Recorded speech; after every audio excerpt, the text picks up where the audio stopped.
desde el Sinaí hasta nuestro corazón. La voz de la Torá sigue resonando, letras sagradas, misterios antiguos, revelados palabra por palabra. Parashá por parashá, por verso, una luz se enciende en cada estudio. Bienvenido a exégesis de las parashot, donde cada palabra cuenta y cada letra revela la sabiduría eterna que nos guía. Abba Kadosh, Padre Eterno, estamos ante tu presencia para estudiar tu palabra, Padre, este mensaje que debemos conocer, escudriñar, para llegar a una comprensión más profunda, Padre, del significado del nacimiento de nuestro Mesías, Yeshua. Y hay que aprender ciertas cuestiones que pasan a veces desapercibidas, pero que tienen un mensaje, Padre, que debemos captar e inteligir, y de esta manera saber el verdadero propósito de la venida de nuestro Maestro, nuestro Redentor, Yeshua, Padre. Así que abre nuestro intelecto, danos de tu Jokmá, sabiduría, biná, entendimiento, para poder llegar a una conclusión precisa, Padre. Gracias te damos, todos los que estamos aquí presentes, y te pedimos por nuestras vidas, por nuestra salud, Padre, todo en el nombre y por los méritos de nuestro Mesías, Rabeno Yeshua HaMashiach. Amén. Bueno, el tema que preparamos el día de hoy es los Reyes Magos. Vamos a hablar de unos personajes enigmáticos en la narrativa del nacimiento del Mesías. Vamos a ver quiénes son estos personajes, que los presenta la tradición como magos, como reyes, pero vamos a ver quiénes son.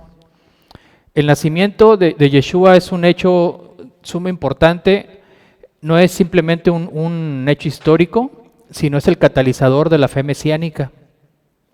Este es un evento sin parangón que transformó completamente el mundo. Y sobre el nacimiento de Yeshua se nacieron múltiples doctrinas, tradiciones, por el hecho trascendental de su nacimiento. Es un hecho incomparable y es muy importante comprender el contexto tanto histórico, el contexto cultural y religioso también de la época.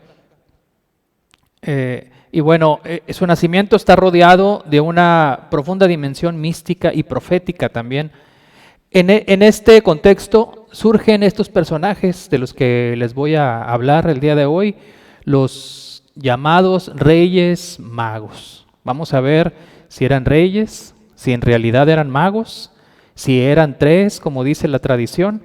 Así que vamos a sumergirnos en este estudio que, como lo pinta la tradición, se parece más al cuento de las 1001 noches que al nacimiento de Yeshua, porque toda la iconografía cristiana está plasmada con relatos fantásticos, con imágenes sorprendentes, que nada que ver con la narrativa bíblica.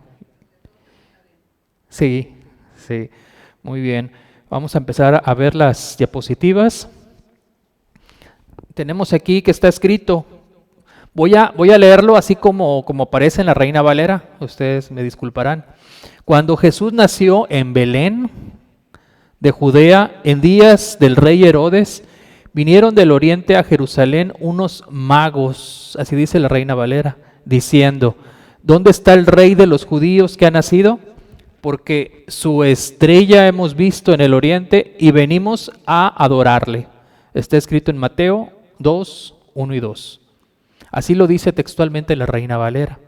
O sea, describe a unos magos que se presentaron ante el rey Herodes para preguntar por el nacimiento del rey, del Mesías. Y dice aquí en esta traducción que vieron su estrella. Vimos su estrella en el oriente y hemos venido a adorarle.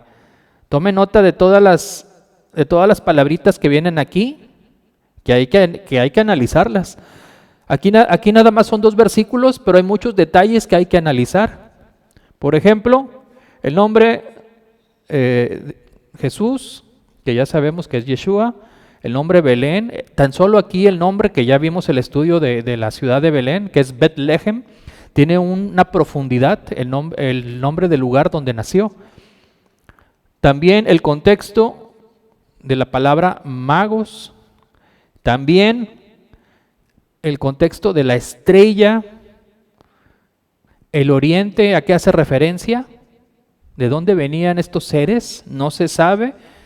Tan solo en el capítulo de Mateo, bueno, hay que mencionar que Mateo, el Evangelio de Mateo es el único libro donde se mencionan a estos enigmáticos personajes, que no se dice de dónde vienen. Y hay muchas cuestiones aquí, y aquí también dice otra palabra, adorarle. ¿Venían realmente a adorarle? Vamos a analizar todos estos conceptos, todas estas palabras. Así que tenemos mucho de qué hablar el día de hoy. Bueno, hay que echar un vistazo al original. En las traducciones, pues nos limita mucho la narrativa, así que hay que echar un vistazo en las palabras originales. En griego, la palabra que tradujeron como magos es magoi. En hebreo es jajamim. El término magoi alude a sabios, es el plural, sabios, eran unos sabios. Y jajamim es el mismo concepto, jajamim, con detalles un poco diferentes, pero encierra el mismo significado, sabios. Así que eran unos sabios. Estos personajes podrían ser astrólogos, sabios, o sea, tenían un conocimiento sobre la astrología. La astrología antigua no es como la astrología moderna, que tiende a ser un poco esotérica, o la utilizan para la adivinación. En la antigüedad también, pero en un sentido positivo, estos personajes posiblemente eran sabios en la manera en cómo interpretaban los astros. Está escrito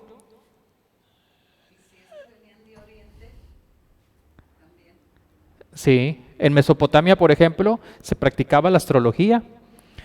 Fíjense lo que dice aquí. Posiblemente el término magoi haga referencia a expertos en astrología, una disciplina que, aunque también se practique con el propósito de adivinar el futuro, como lo estábamos comentando, algo que es abominable a los ojos del Eterno, como ciencia era respetada en el mundo antiguo, especialmente en Babilonia y Persia, pues está escrito que vieron la estrella y estos la seguían, o sea, tenían cierto conocimiento. Y bueno, la astrología era importante en el mundo antiguo porque nos servía para realizar calendarios, para saber fechas, los días de la semana. En la Torá pues se utiliza para las convocaciones, para las fiestas, así que tenían importancia. También para la navegación, para la agricultura, la siembra y la cosecha, eran importantes los astros. Y está escrito que el Eterno creó las meorot, o sea, las luminarias, para separar el día de la noche y para señales, para las estaciones, para días y años. Posiblemente estos personajes enigmáticos tenían conocimiento profundo sobre los astros. Está escrito que el rey Nabucodonosor, todo se sabe en este relato, que tuvo un sueño Nabucodonosor, e incluso el mismo Nabucodonosor no se acordaba qué había soñado, pero se encontraba inquieto e hizo llamar a los adivinos, a los Hartumim, a los astrólogos, la Shafim, y a los hechiceros, la Mhashfim, y les dijo que interpretaran tanto el significado del sueño y que le dijeran qué había soñado. Y estos astrólogos, hechiceros, adivinos, no sabían. Díganos el rey el sueño y nosotros le daremos la interpretación. Pero el rey Nabucodonosor decía, no, díganme lo que soñé, si no, cuello. Pero nadie sabía y llegó a oídos de Daniel. Y Daniel en oración le pidió la sabiduría al Eterno. Y él le interpretó el sueño y aparte le dijo que había soñado. Eso está increíble. Y Daniel, les pregunto, ¿era un adivino? ¿Era un hechicero? Tenía el ruaj. Aquí lo que quiero que noten con este relato, hermanos, son las palabras para astrólogos. Aquí la palabra hebrea para astrólogos es lamhashfim. Lamhashfim. No, miento, es la shafim, astrólogos, es esta palabra, la shafim. Y aquí vemos jajamim, o sea, es diferente, ¿sí? Es diferente. Hartumim es adivinos. Si se dan cuenta, no dice jajamim, dice hartumim, adivinos. La shafim es astrólogos y lamhashfim es hechiceros. Y el término hebreo jajamim es totalmente distinto, es distinto. La raíz, toda palabra, como ya lo he mencionado, tiene una raíz de 3 letras. La palabra para astrólogo es ashaf. Y ashaf alude a alguien que practica la necromancia, la hechicería y practica la adivinación mediante los astros. Esto es en el sentido, astrólogo en el sentido de la adivinación.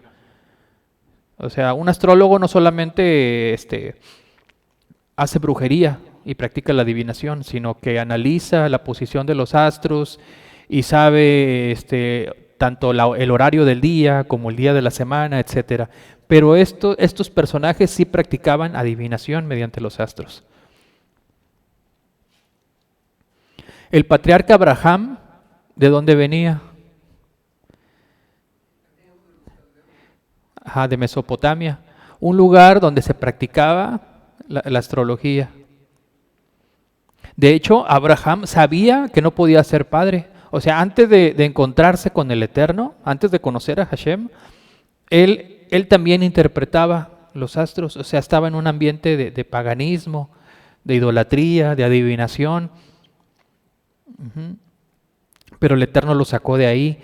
De hecho, en el Talmud hay un relato sobre la hija del rabino, del sabio Akiva, donde dice que ella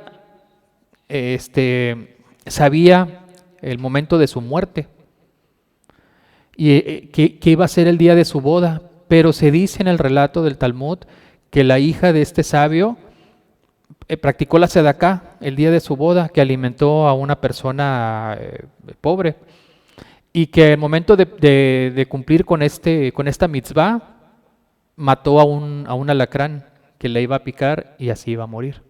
Esto lo dice el Talmud, supuestamente, ¿verdad? O sea, ¿qué quiero decir con este relato? Que para el Eterno, para quien guarda los mandamientos, no hay una masal, no hay augurios o ¿cómo se llama? La fortuna, vaya, no hay suerte para quien guarda los mandamientos.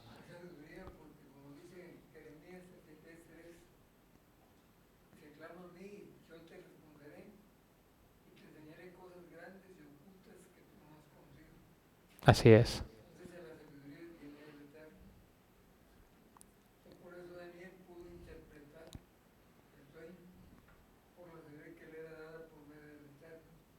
Amén, así es. Ahora, en el Tanaj, la palabra jajam, la palabra hebrea jajam, se usa no solamente para referirse a alguien con un conocimiento sobre la ciencia, sobre alguna ciencia determinada, sino un jajam es un temeroso del Eterno, es alguien que sabe de Torah, alguien que sabe de Torah. No sé si podamos leer, que alguien me ayude a leer Proverbios 10:8 y alguien más Proverbios 14:16.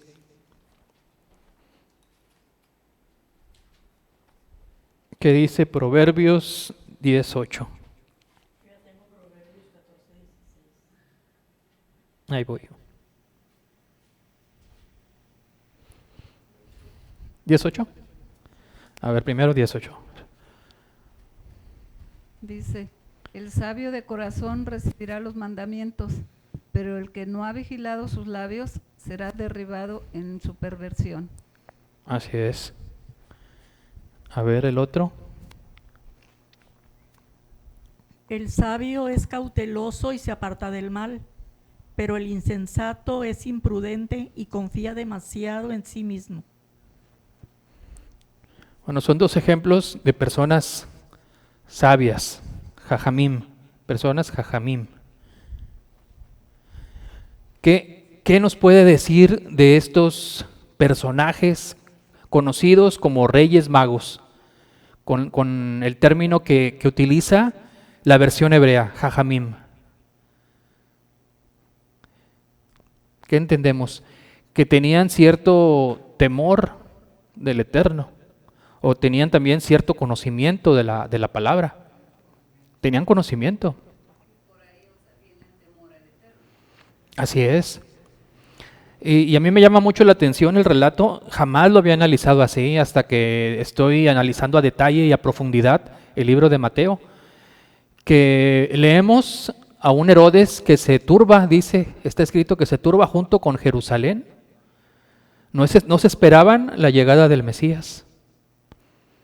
No sabía Herodes, aunque no era judío, pero seguramente tenía un conocimiento de la Torá, del Tanaj, de las profecías. No sabía dónde iba a nacer Yeshua, sino que convocó a los sacerdotes y a los escribas para que le dijeran. A mí se me hace algo sorprendente que la narrativa refleje ignorancia, no nada más la ignorancia de Herodes, sino también de muchos judíos, porque dice que Jerusalén también se turbó. O sea, no se esperaban, ¿verdad?, este acontecimiento. Está escrito, es lo que estábamos comentando, Herodes se turbó y toda Jerusalén, fíjense, toda Jerusalén con él, y tuvo que preguntarle a los principales sacerdotes y a los escribas del pueblo acerca del lugar del nacimiento. Se supone que sabían de la Torá, o sea, en Jerusalén había conocimiento de las profecías mesiánicas. Entonces, ¿qué pasó aquí? Estaba también, o sea, el Sanedrín, ¿no? Que era También. controversial a las creencias del Mesías. Ujú. Entonces el Sanedrín, o sea, pesaba mucho. Así es. Si no, bueno, Herodes, si no estaba bien con el Sanedrín, él tenía miedo de perder su puesto. Sí, sí. Entonces, aquí podemos inteligir que estos hombres sabios realmente sí eran sabios. O sea, no eran ni magos ni reyes, sino eran personajes sabios. Tenían conocimientos de ciencia, de astrología, hablando del buen sentido, ya vimos el sentido. Y tenían conocimiento de la Escritura y del temor del Eterno. Ok. Vamos a seguir viendo las demás diapositivas. Hay que analizar también estos regalos que presentan estos sabios. La narrativa del nacimiento de Yeshua habla de tres regalos. De aquí, hermanos, nace la creencia de que eran tres personajes de Oriente, sabios, vamos a llamarles sabios, o magoi, como dice el griego. Eran tres magoi por los tres regalos que presentaron. En hebreo leemos zahav, oro, leboná, incienso, mor, mirra. En griego sería crisos, oro, líbanos, incienso, y mirra, perdón. Ya sabemos qué es el oro, ¿verdad? Y la leboná, el incienso, pero ¿qué es la mirra? ¿Alguien me podría decir qué es la mirra? No es lo que le ponían también a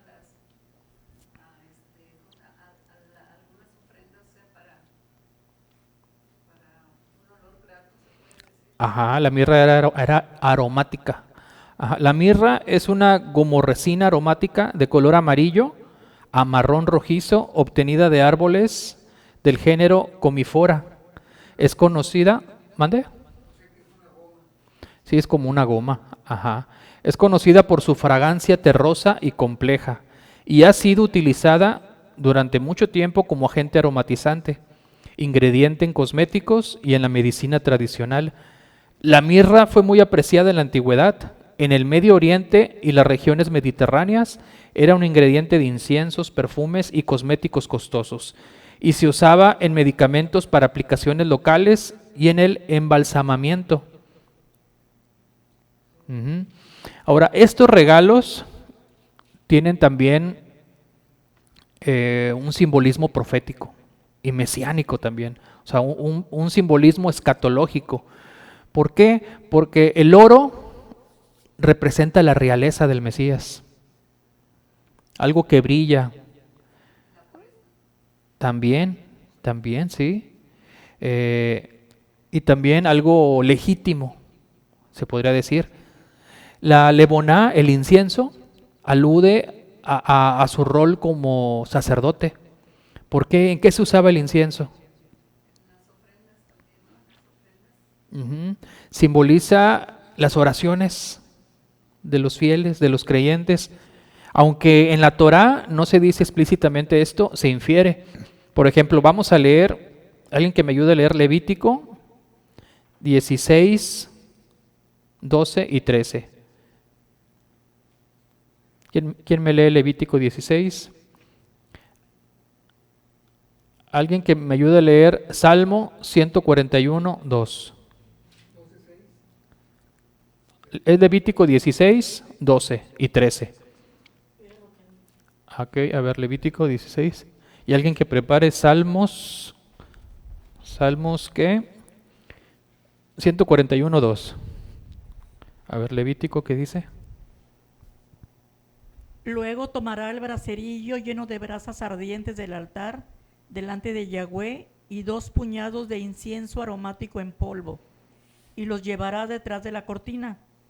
También echará el incienso en el fuego delante de Yahweh, y la nube del incienso envolverá la cubierta del arca, que está sobre el testimonio, para que él no muera. Ok, ¿y Salmos? ¿Alguien tiene Salmos? ¿Sí? Salmos 141, 2, ¿verdad dijimos?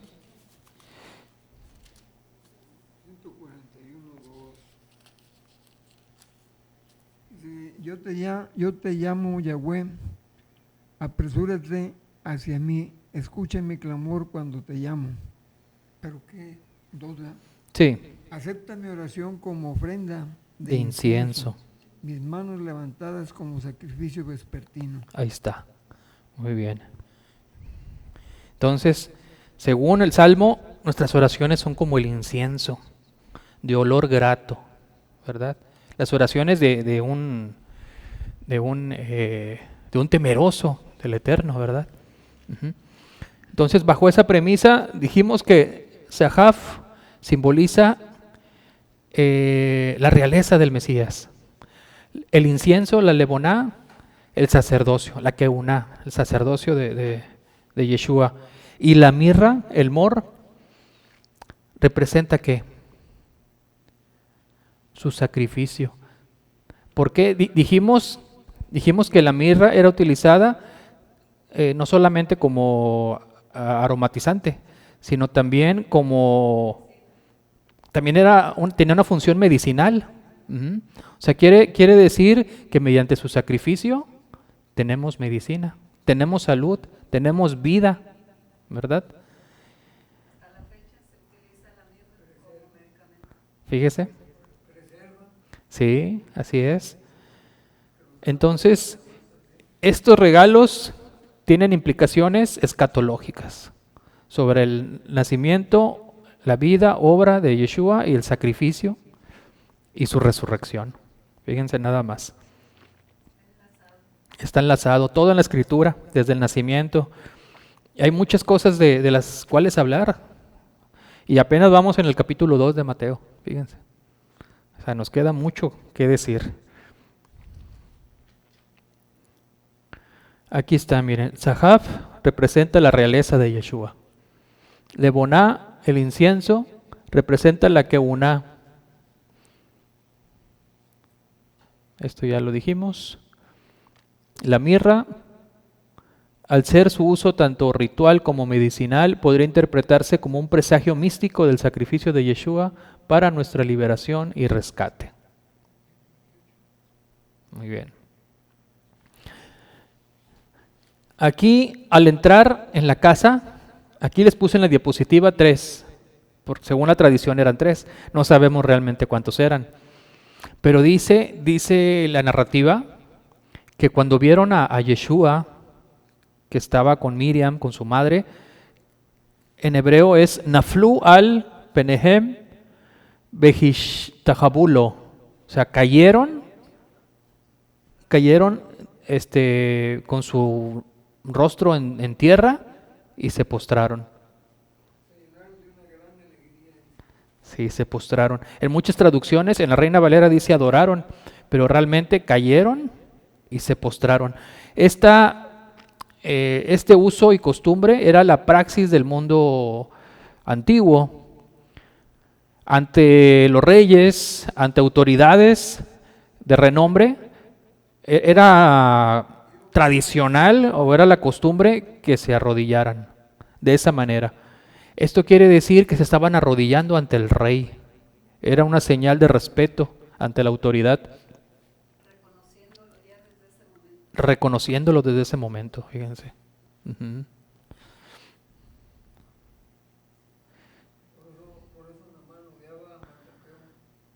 Sí, porque él no se... Ante él, exactamente. Esto también tiene un simbolismo, hermanos, que estos personajes estén arrodillados. Vamos a ver si está en la otra diapositiva. Esta acción es una prefiguración, también una prefiguración escatológica ante el regreso del Mesías, donde todos vamos a doblar rodilla, así como los sabios estos, como los Magoi. ¿Qué dice Filipenses 2, 9 al 11? Texto muy conocido por todos, yo creo. Filipenses 2, 9 al 11. Hay que leerlo porque eso está muy interesante.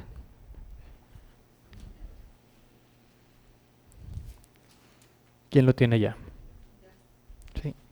¿Ya? ¿Tú o ella? Sí, a ver, hermana. Sí, no, le cede el lugar. Bueno, dice Filipenses, por lo cual Yahweh lo elevó al lugar altísimo y le otorgó el nombre, por lo cual Yahweh lo elevó al lugar altísimo y le otorgó el nombre que es sobre todo nombre, para que en honor al nombre dado a Yahshua, toda rodilla se doble en el cielo, en la tierra y debajo de la tierra. El 11. Toda lengua confiese que Yahweh Hamashiach es amo, para gloria del Padre Yahweh. Gracias, hermana. Las palabras son increíbles.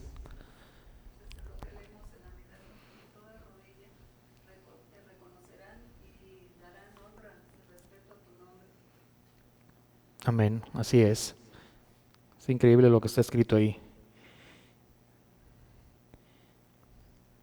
También, todos, también, ángeles también. Todos, toda rodilla. Ángeles también, fíjese.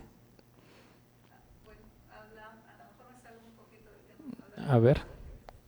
Los ángeles, o sea, que cuando cumplen su misión que Él les manda y todo eso, dice que por eso pues siempre lo están alabando, ¿verdad? Pero ya una vez cumplido es muy rápido o algo así, y son destruidos, porque Él crea ángeles y todo eso, o sea, y otra vez tiene multitud, ¿no? Tiene millares, tiene de ángeles, o sea, pero dice que son destruidos unos y crea otros ángeles. Estaba escuchando eso. Ok. Ok, bueno. Luego hay que analizarlo bien.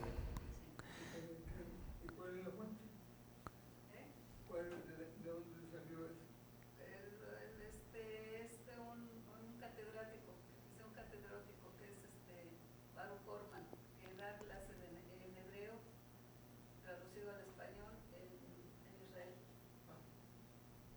Ah, creo que sí lo he escuchado. Sí. Ujú. También esto es, bueno, ya lo dijimos, representa a todas las naciones. Este acto que hicieron ellos implica que todas las naciones vendrán a adorar, a servir al Mesías, a postrarse ante sus pies.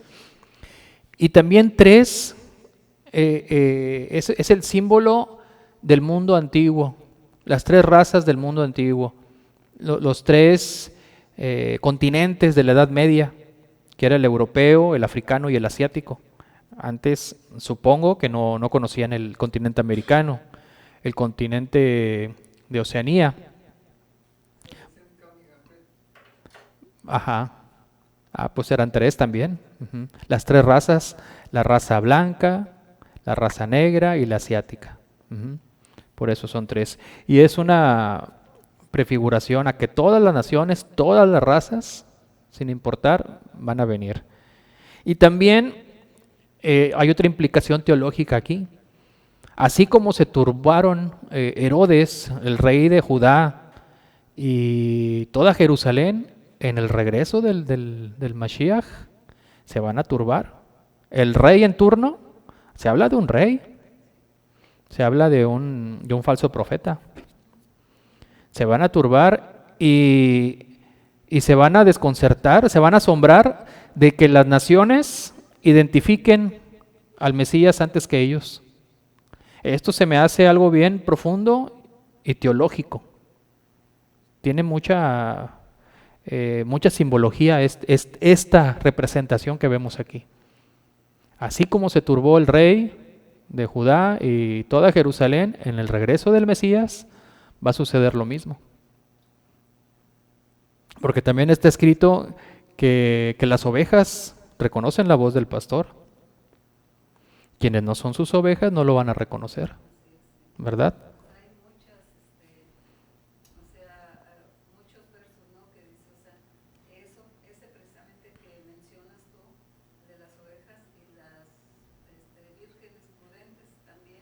También hacen referencia a las naciones, ujú, a las tribus perdidas, a las 10 tribus perdidas. Pero ¿dónde están las 10 tribus perdidas? Entre las naciones. Así es. Entonces, teológicamente, los Magoi, es decir, estos personajes de los que estamos hablando, simbolizan la universalidad del mensaje mesiánico. Su presencia en la narrativa del nacimiento de Yeshua subraya que el Mesías no es solo para los judíos, sino para toda la humanidad.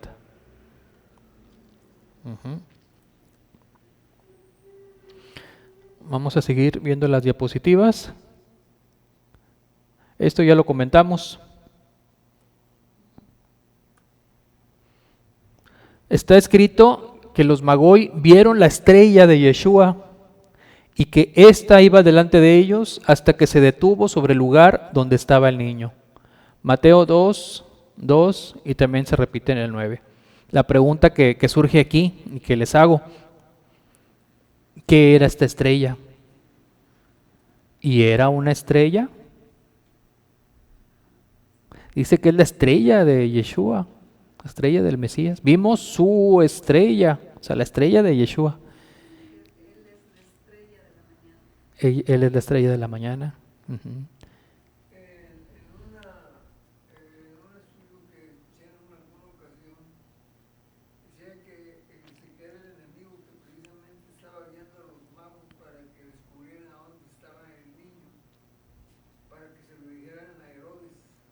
Por ahí va la cosa, podría ser también. Se lo dijeran a Herodes para que Herodes fuera y intentara matarlo como lo intentó.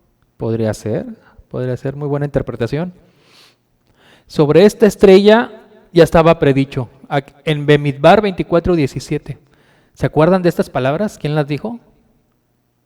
en la Parashat, creo que fue en la Parashat Balak, las dijo Bilam.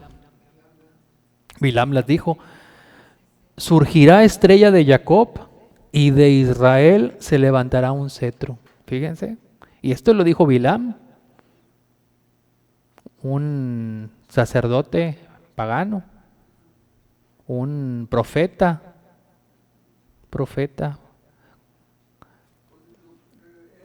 caído, pero con los ojos abiertos, dice.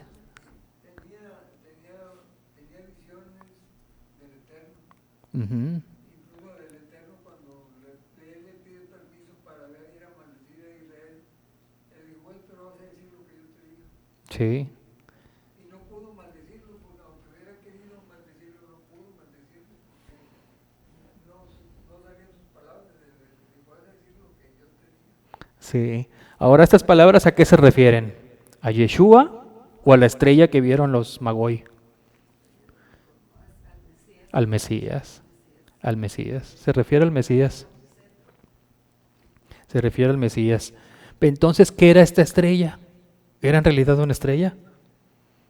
En griego, esta palabra es astera. Astera en griego. Es lo que vieron. Generalmente se traduce como estrella en el sentido astronómico.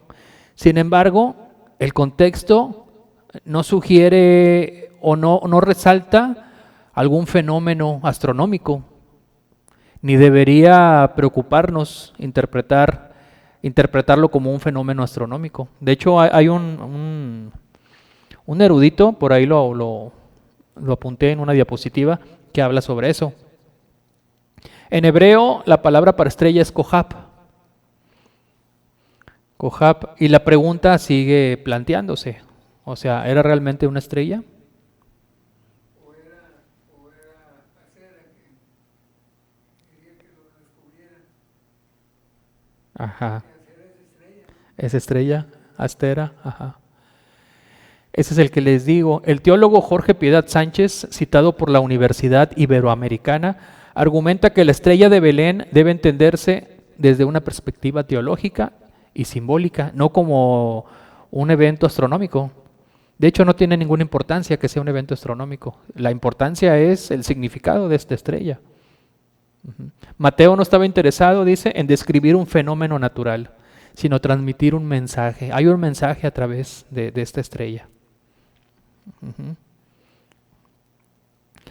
Fíjense, en toda la escritura, la Torá, el Tanaj, el Brit Hadashah, describe el Tanaj más sutilmente, pero el Brit Hadashah es bien claro.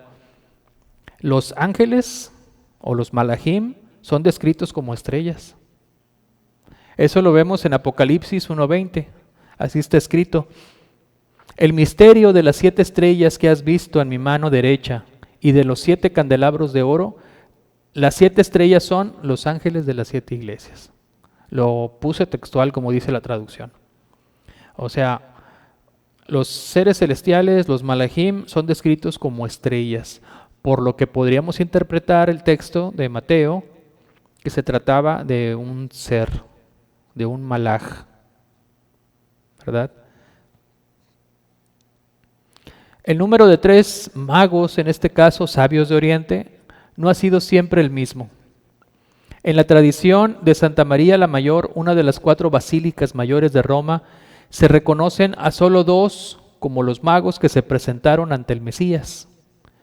En la iglesia siria son 12, porque simboliza a los 12 apóstoles y también simboliza a las 12 tribus de Israel. En otras interpretaciones, estos 3 sabios de Oriente representan a los 3 discípulos preferidos, según los evangelios, que eran Pedro, Santiago y Juan. Y también algunas interpretaciones cristianas aluden a estos 3 sabios o magos como como el símbolo de la Trinidad, ¿verdad? De ahí la creencia que son 3. Sí, aquí en Apocalipsis sí dice que eran las estrellas eran malajim. Ujú. O sea, la estrella que seguían estos personajes podría ser un malaj. Y de hecho la tradición también menciona algo muy parecido, que tanto la luz de la Shejinah iba a traer a las naciones al Mesías. Eso lo dice la tradición judía. Y esto se podría interpretar o podría ser un paralelo a que la luz de una estrella, de un malaj o incluso de la Shejinah iba a traer a las naciones al Mesías. Es un paralelo. Muy bien. Hay un texto apócrifo, creo que lo incluí aquí en una de las diapositivas. Un texto apócrifo del siglo V. Se menciona los nombres de estos tres magos. Aquí fue donde nacen los nombres de los tres reyes magos que conoce la cristiandad: Melchor, Gaspar y Baltasar. Según el texto, hay un mago que representa la vejez, Melchor. Ahí les puse el personaje, el más viejito. Uno que representa la juventud, Baltasar, el del medio. Ajá. Y el otro, creo que no lo escribí ahí. Bueno, el otro es el de raza negra, que representa la juventud. Juntos representan las tres razas y continentes conocidos en la Edad Media, como ya lo habíamos comentado: Europa, Asia y África. El más anciano, Melchor, gobernaba en Europa. Gaspar, Asia, que es el del medio, con rasgos más bien orientales, pero medio orientales, como un árabe. Y el africano, el africano. Con el tiempo y hasta el siglo XI, los magos fueron adquiriendo características cada vez más diversas. Obviamente, la introducción de un personaje negro en la iconografía cristiana no fue del todo bien recibida por aquella, ¿cómo se llama? Sí, por la discriminación de aquella época. Y de hecho la Biblia no te dice de los nombres, no dice cuáles eran sus nombres. Sí, no dicen. Sí, ni de cuántos eran, ¿verdad? No sabemos en realidad cuántos eran. Y esa fue parte de la molestia de Miriam y de Aarón cuando hablaban en contra de Moisés por haber tomado una esposa cosita. Ajá, pues fíjese. Sí, entonces no fue bien recibido. Sin embargo, tuvieron que ser flexibles, porque de esta manera se encajaba a la perfección la doctrina que querían popularizar. O sea, de que fueran personajes que describieran a los tres continentes. Y de esa manera su doctrina, su doctrina quedaba a la perfección. Entonces los papas pues doblaron las manitas y aceptaron esta creencia, y posteriormente se popularizó. Y a través del tiempo, la Iglesia Católica ha modificado la historia una y otra vez. Y vamos a ver un poquito de historia. Y ha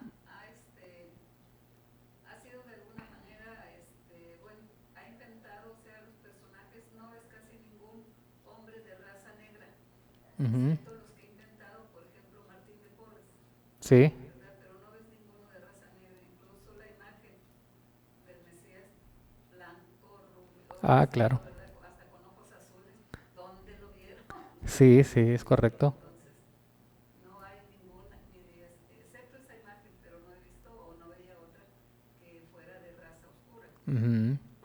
Sí, muy bien. Entonces les decía que la iconografía fue cambiando con el paso del tiempo. A finales de la Edad Media, el relato y sus representaciones alcanzan un punto de equilibrio. La imagen es en apariencia perfecta, y así la Iglesia iba a grabar esta idea en nuestra memoria. No obstante, es muy importante la historia de estos personajes que aparecen a finales de la Edad Media y a principios del Renacimiento. No sé si han escuchado hablar ustedes de los Medici, ¿no? Les voy a invitar a que estudien acerca de estos personajes. Está muy interesante la historia, porque ellos revolucionaron toda la iconografía cristiana. Los Medici eran unos mecenas eran unos banqueros. Ellos empezaron en apariencia con un negocio que no tenía nada que ver con la política, un negocio honesto aparentemente, pero empezaron a sufragar en el arte, ¿verdad? Para revolucionar la iconografía cristiana. Sí, sí, hay 4 papas. Hay 4 papas que vienen de los Medici. Ellos se involucraron mucho en la religión para poder hacerse poderosos. Y dominó en la vida de Florencia, en Italia, durante gran parte del Renacimiento. Y su influencia se extendió por toda Europa y, como dice el hermano, produjo 4 papas: León X, Clemente VII, León XI y Pío IV o cuarto. Y fueron mecenas de grandes artistas como Miguel Ángel, como Leonardo da Vinci. Patrocinaron a Galileo Galilei, o sea, son puros nombres con una popularidad y una, ¿cómo se llama? Y una fama increíble. En el año de 1495, en Florencia, el Palacio de los Medici, en la Vía Larga, un joven pintor de nombre Benozzo Gozzoli trabajó en los frescos de una capilla privada de los Medici. O sea, eran muy ricos. Y su tema era la cabalgata de los Reyes Magos. Y aquí les cambiaron los rostros a los Reyes Magos por los rostros de ellos, de los Medici. O sea, hicieron todo un revoltijo con la iconografía. Y estos frescos los encuentran así en museos y en todos lados. Por ejemplo, lo que pinta este artista no solamente es una escena bíblica, sino es un retrato disfrazado del poder de esta familia banquera. Y por ejemplo, Cosme el Viejo era el patriarca. Cabalgaba como Melchor, el anciano, o sea, el patriarca de la familia. Su rostro, conocido por todo Florencia, ahora era santificado, fíjense, era santificado bajo la corona de un mago. Detrás de él, Piero el Gotoso, su hijo, avanza como Gaspar, con ropas de terciopelo carmesí que reflejan la opulencia del Banco Medici. Y luego está el joven Lorenzo, de apenas 10 años, ya retratado con la elegancia de un príncipe. Y por los regalos cambian toda la iconografía. Los regalos son copas de oro y cofres con joyas. Y el mensaje es: la riqueza no es pecado, es una herramienta de devoción. Y en la comitiva aparecen personajes imposibles que aparezcan en un relato pues bíblico, como por ejemplo emperadores bizantinos, cazadores turcos, cortesanos europeos. O sea, cambiaron la historia completamente. Y después, en una iglesia, en la iglesia de San Marco, los Medici exhibían supuestas reliquias de los Reyes Magos. Y los peregrinos que llegaban a venerarlas, pues quedaban impresionados. Se impresionaban y se asombraban de todo esto y se creían todas las historias que les contaban. Sí, a todo lo que da. Y así la familia se erigía no solo como la guardiana de Florencia, sino de la fe misma. De hecho, muchas de las imágenes del Mesías Ajá. fueron pintadas por Miguel Ángel. Ellos, o sea, ¿cómo se dice? Financiaron todas las obras de estos artistas. Eran mecenas de todos estos artistas. O sea, la historia de los Medici está muy interesante y los invito a que vean algún documental. Medici. Sí, se escribe así. Sí, Medici. Medici, ajá. Sí, Medici, con C de casa. Ajá, Medici. Sí, y otros artistas también financiados por estos banqueros, Botticelli, Lippi, entre otros, Repitieron la fórmula también, retratar a los Medici como magos o como donantes en escenas de la adoración, o sea, en escenas del nacimiento de Yeshua. Y con el tiempo, la imagen de los reyes magos como reyes sabios, ricos y devotos quedó fijada en el imaginario colectivo. O sea, se popularizó.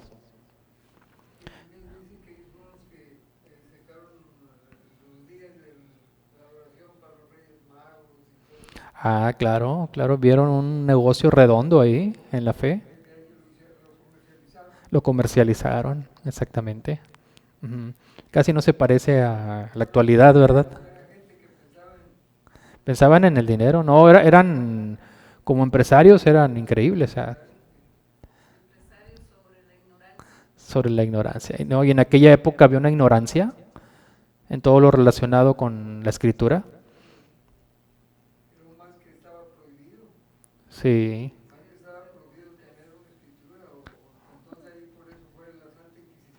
sí, exacto. Ujú.